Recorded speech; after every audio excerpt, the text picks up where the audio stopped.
Hello மக்களே! பார்த்தீங்களா, உயிரோட நண்ட வாங்கி போட்டு என்ன பண்ணிட்டு இருக்கேன்னு பார்த்தீங்களா, சமைக்கணும், நல்ல நண்டு சாப்பிடணும்னு சொல்லிட்டு உயிரோட நண்டு கேட்டிருந்தேன். எனக்கு ரொம்ப பிடிச்ச என்னோட இளவத்த ஒரு ஃப்ரெண்டு தான் எனக்கு இந்த நண்டு வாங்கி குடுத்துருந்தாங்க. அவங்க அப்பா எக்ஸ்போர்ட் பண்றாங்க. அந்த மேமோட அப்பா தான் வாங்கி குடுத்துருந்தாரு. 2 கேஜி கிட்ட வாங்கியிருந்தேன். ஒரு 7 அந்த மாரி இருந்தது ரேஞ்ச் வந்து பீஸஸ் கணக்கு. ஒரு 400 கிராமுக்கு மேலேயே இருக்கும் தாராளம். அது நண்டு நமக்கு ஐஸ்ல போட்டத விட இந்த நண்டு வந்து நல்லா டேஸ்ட்டா இருக்கும். பெரிய நண்டு தான். சரி கொஞ்ச நேரம் உடைக்கிறதுக்கு முன்னாடி கொஞ்சம் ஃப்ரீயா விடுவோம்னு சொல்லிட்டு கொஞ்சம் நான் போர்ட்டிகோல போட்டிருந்தேன். திசைக்கு ஒண்ணா போயிட்டு ஃபைனலா பார்த்தீங்கன்னா, முள் வந்து ஆயிடுச்சு. சரி ஒரு மண்ணு நெறையா இருந்தனால பக்கெட் தண்ணீல கொஞ்ச நேரம் போட்டுட்டு, அப்புறமா உடைப்புங்கறா போட்டிருந்தேன். கடிக்காம இருக்கிறதுக்காக நல்லாவே கொடுக்குலாம் சேர்த்து வச்சு கட்டி வச்சிருந்தாங்க. கொஞ்சம் கொஞ்சமா கஷ்டப்பட்டு தான் நான் கிளீன் பண்ணேன். கிளீன் பண்ணி பார்த்தீங்கன்னா, அலசிட்டு சமைக்கும்போது கூட அந்த கால் துடிச்சுச்சுங்க.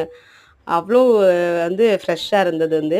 இந்த வீடியோ பிடிச்சிருந்தா மறக்காம நம்ம சேனல சப்ஸ்கிரைப் பண்ணுங்க. சூப்பரான குழம்பு ரெடி ஆயிருச்சு. பாய். இன்னொரு வீடியோல பார்க்கலாம். பாய்.